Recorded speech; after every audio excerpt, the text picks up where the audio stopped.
Brand new hour of America Live.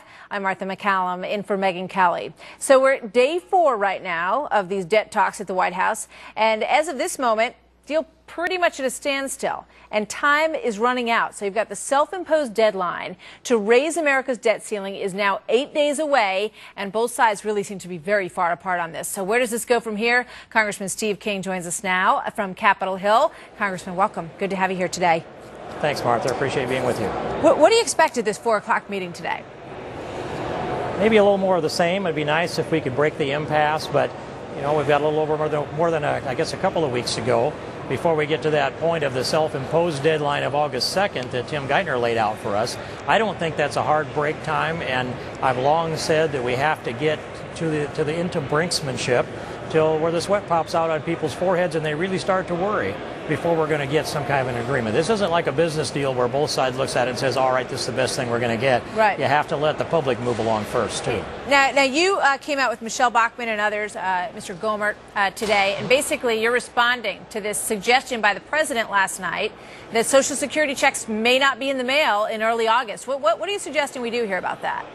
Well, I think the president's playing political games with this, and he's trying to scare seniors. And so the bill that we introduced this morning, called the Promises Act, H.R. 2496, and I'm asking my colleagues to sign on to that bill, it guarantees that the troops get paid first, that they're never going to be a political pawn, that troop pay would not be held up as a reason to vote for a debt ceiling or a CR or anything else. Second thing it does, it guarantees, as Tom McClintock and Pat Toomey have offered their full faith and credit acts, that will maintain and service the debt of the United States government. That consumes right now together about 15.2% of our current revenue stream without borrowing money.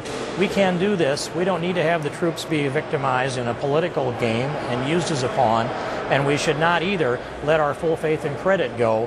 If they lose this leverage at the White House, there's going to be a whole different kind of negotiations going on, and we're far better off in the long run. Let's talk a little bit about what's going on within the Republican Party. You came out with some criticism of John Boehner, who is in these meetings with President Obama trying to hammer something out. You say, you know, looking at what happened in the CR, that you do not have your confidence in him is not bolstered. That's a pretty strong criticism of the leader of the House. Well, I meant it to be gentle, actually, Martha, and I hope it's taken that way. But I think that reflects a lot of what the American people think, too. I mean, we saw the CR, the promise, the Pledge to America, start out with $100 billion in cuts. It became $61 billion, then $38.5 billion, and then some number that's not very, not very many people want to talk about at this point, and I surely don't even want to say it. So watching that sequence go down, even, the people that were running the victory laps the first day or two after that aren't talking about it anymore. Right. We need to be stronger, we need to be more bold, and we need to get to a balanced budget. And the leverage that gets us there is something I'm trying to put in place. And I want the Speaker to have the tools of a stubborn, conservative, constitutional core in the United States House of Representatives that wants to get this job done so that the future of America isn't going to be the rerun of these kind of negotiations every 6 months or a year and a half. Well, you know, the language that you're speaking right now is very much the language of the people who put so many Republican House members in office. This is a Tea Party strong sentiment. You talk about bold action. You talk about not backing down. So now is the question for you and your colleagues in all of this. What are you going to do if there's a deal that is struck that is not to your liking? Are you going to go with Senator McConnell's suggestion of how something could be put together that could prevent us from breaching this debt crisis? Or are you folks going to stand there with your arms folded and say, no, we're not doing it? Martha, we know that if 218 House Republicans stand together and say no, we want to send a balanced budget amendment to the states and let them ratify that balanced budget amendment. We want to cut our deficit in half. We want to cap our spending at 18% of GDP.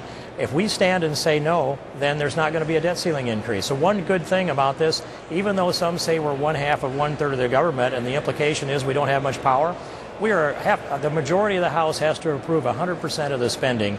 That's a tremendous amount of leverage, and we should use it. So what are your numbers? You just, and I mean, how cohesive is this group? Because if what you're saying is the case, we're going to breach this debt ceiling in 8 days. Well, I don't actually know the numbers of that. It's really difficult to go around here and count votes unless you're the whip team. Yeah. So, all you can do is look people in the eye, talk to them, get a sense of where they are. There's a growing consensus that we have one historical opportunity to save this country from what could become a huge mega Greece.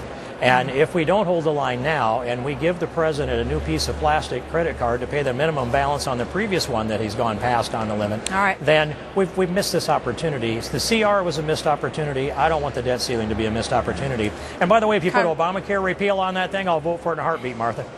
Well, you got a lot on the plate there. We're going to see where this goes. Congressman Steve King, very interesting, and a lot of opposition in the House by Republicans, too.